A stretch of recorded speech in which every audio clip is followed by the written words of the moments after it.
ತಂದೆ ನೆನೆಸ್ಕೊಳ್ಳೋದೇ ಒಂದು ಒಂದು ಪುಣ್ಯದ ಕೆಲಸ. ತಂದೆ ಸ್ಮರಣೆನೇ ನಾವು ಮಾಡೋ ಪೂಜೆ. ನೋಡಿ, ನಮ್ಮ ಮನೆಯಲ್ಲಿ ಹೇಗೆ ಅಂದರೆ ಆ ಒಂದು ಹಾಡಿದೆ ನೋಡ್ರಿ, ಆ ಏಳರಲ್ಲಿ ಯಾವುದು ಏಳಿಗೆ ಇಲ್ಲ. ಅದು ತಂದೆ ತಾಯ ಅಲ್ಲ ಗೆಳೆದ ಓದಿದ ಜಾಣ, ತಾನೇ ಹಿರಿಯನಂತೆ ಮೆರೆದ ಓದದ ಕೋಣ, ಕುದುರೆಗೆರಡು ಕೊಂಬು ಎಂದ ಮಾತಿನ ಮಲ್ಲ, ಎಂಡಿರ ಗುಲಾಮರು ಉಂಬರು ಎಲ್ಲ, ಎಂಡಿರ ಗುಲಾಮರು ಉಂಬರು ಎಲ್ಲ. ತನ್ನದಾಗಿ ಕಂಡ ಸೊತ್ತು ತನ್ನದೇನು, ಅನ್ಯರಲ್ಲಿ ಇಟ್ಟ ಕರುಣೆ ಕಣ್ಣುರಿಯೇನು, ಮುಪ್ಪಿನಲ್ಲಿ ಆದವರೇ ಮಕ್ಕಳು ಕೇಳು, ನೀತಿಗೆಟ್ಟ ಮಗನಿಗಿಂತ ನಾಯಿಯ ಮೇಲು, ಒಂದು ನಾಯಿಯ ಮೇಲು. ಹಾಗೆ ನಮಗಿಂತ ಆ ನಾಯಿನೇ ಮೇಲು. ಹೀಗೆ ನಮ್ಮ ತಂದೆ ಕಡೆಗೆ ವಿಶಾಖಪಟ್ಟಣಕ್ಕೆ ಬಂದರು. ವಿಶಾಖಪಟ್ಟಣಕ್ಕೂ ನಾನು ಹೋಗಿದ್ದೆ. ನಾನು ಬಿಡ್ತೀನಾ? ಅವ್ರು ಎಲ್ಲಿರ್ತಾರೆ ಅಲ್ಲಿ ಹೋಗ್ತಾ ಇದ್ದೆ. ನಾನು ಅಂದರೆ ಭಾಳ ಪ್ರೀತಿ, ನಾನು ಭಾಳ ಹಚ್ಕೊಂಬಿಟ್ಟಿದ್ದೆ. ನಾನು ಅಲ್ಲಿದ್ದರೂ ಹೊರಟೋಗ್ಬಿಡ್ತಿದ್ದೆ ನಾನು. ಆಮೇಲೆ ಅಲ್ಲಿ ಹೋಗಿ ಅಲ್ಲಿ ಹೇಗೆ ಅಂದರೆ ಪಂಜಾಬಿಯವರು ಭಾಳ ಜನ ಇದ್ದರು, ಹಿಂದಿಯವರು, ಆ ಪಂಜಾಬಿಯವರು. ಆಮೇಲೆ ಗೌಡ ಕಬೇಟ ಅಂತ ಭಾಳ ಪ್ರೀತಿಯಿಂದ ನೋಡ್ಕೊಳ್ಳೋರು ನನ್ನನ್ನು. ಇವ್ರು ನಾನು ಏನು ಕೇಳಿದ್ರೂ ಇಲ್ಲ ಅಂತಿರಲಿಲ್ಲ. ಆಮೇಲೆ ಅಲ್ಲೆಲ್ಲ ವಾಲ್ಟೇರು, ಗಾಜುವಾಕ, ಸ್ಟೀಲ್ ಪ್ಲ್ಯಾಂಟು ಎಲ್ಲ ತಿರುಗಿವೆ. ಆಮೇಲೆ ಆ ಇಬ್ಬರು ಸೇರಿ ಆ ಸಮುದ್ರ ತಕ್ಕ ಹೋಗಿವು. ಆ ಸಮುದ್ರ ಹೇಗೆ ಅಂದರೆ ಈ ಮರೋ ಚರಿತ್ರ ಏಕ್ ದುಚಿಕೆಯಲ್ಲಿಯೇ ಚಿತ್ರೀಕರಣ ಆಗಿದೆ. ಕೆ ಬಾಲಚಂದರು ಅದಕ್ಕೇ ಎಂಥ ಮನೋಹರವಾದ ದೃಶ್ಯ.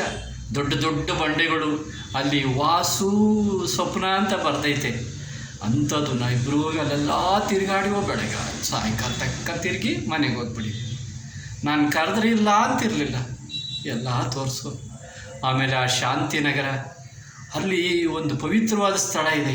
ಈ ತಿರುಪತಿ ಥರ ದೊಡ್ಡ ದೇವಸ್ಥಾನ, ಆ ಸಿಂಹಾಚಲ ಅಂತ, ಲಕ್ಷ್ಮೀ ನರಸಿಂಹಸ್ವಾಮಿ ದೇವಸ್ಥಾನ, ಅಲ್ಲೂ ಕರ್ಕೊಂಡು ಹೋಗ್ತಾ ಇದ್ದ. ಆಮೇಲೆ ಅಲ್ಲಿ ಹೋದಾಗ ಅಲ್ಲಿ ಪೂಜಾರಿ ಕನ್ನಡದವರಿದ್ದರು.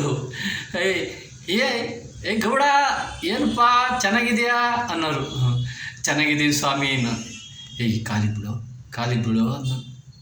ನಾನು ಬಿದ್ದು ನಮಸ್ಕಾರ ಮಾಡಿವೆ ಆ ಸ್ವಾಮಿಗಳಿಗೆ, ಆ ಪೂಜಾರಿಗೆ. ಆಮೇಲೆ ಹೋಗು ಪ್ರಸಾದ ತಿಸ್ಕೊಂಬು, ಪ್ರಸಾದ ತಗೋ ಅನ್ನೋರು. ಆಯಿತು ಅಂತೇಳಿ ನಾವು ಬಂದು ಹಾಗೆ ಪವಿತ್ರ ಸ್ಥಳಗಳಲ್ಲೆಲ್ಲ ಓಡಾಡಿಸ್ಬಿಟ್ಟಿದ್ದಾರೆ ನನ್ನನ್ನು. ಆಮೇಲೆ ಅಲ್ಲಿ ದಾಸ್ ಶರ್ಮಾ ಅಂತ ಇದ್ದರು, ಗ್ಯಾಮನ್ ನಿರ್ಮಾಣ ಕಂಪ್ನಿಲಿ. ಅವರು ಯಾವ ಜನ್ಮದಲ್ಲಿ ಇದು ಋಣ ಇತ್ತು ಗೊತ್ತಿಲ್ಲ. ಇವರು ತುಂಬ ಚೆನ್ನಾಗಿ ನೋಡ್ಕೊಳ್ಳೋರು, ಏನೂ ಕೆಲಸ ಕೊಡ್ತಿರ್ಲಿಲ್ಲ. ಒಂದು ಬಿಗಿತಿ ಕೊಟ್ಬಿಟ್ಟು ಇದರ ಬೈಟು ಅನ್ನೋರು. ಆಮೇಲೆ ನಾನು ಕರ್ಕೊಂಡು ಹೋಗ್ತೀನಿ ಅಂತ ಹೇಳಿದಾಗ ಮತ್ತು ಗೌಡ ಜಾನಕ್ಕೋ ये लोग छोड़ डालती, ये लोग देखता नहीं आपको, ಜಾನಕ್ಕೋ ಇದರ ಕ್ಯಾ ಹೋಗಿಯಾ, ಕ್ಯಾ ಪ್ರಾಬ್ಲಮ್ ಆಪ್ಕೋ, ಜಾನಕ್ಕೋ ಉದರ್ ಅಂತ ಎಷ್ಟು ಹೇಳಿದ್ರು. ಈ ಪಾಪಿ ಕರ್ಕೊಂಡು ಬಂದುಬಿಟ್ಟೆ. ಒಬ್ಬೊಬ್ಬರಿಗೆ ಒಂದೊಂದು ಸ್ಥಳ ಸ್ವರ್ಗ ನರಕ ಅಂತ ಇರ್ತದೆ. ಅಲ್ಲಿ ಸ್ವರ್ಗದಲ್ಲಿ ಇದ್ದವನ್ನ ನಾನು ಈ ನರಕಕ್ಕೆ ತಂದು ಬಿಟ್ಬಿಟ್ಟೆ. ನರಕ ಯಾತನೆ ಅನುಭವಿಸ್ಬಿಟ್ರು.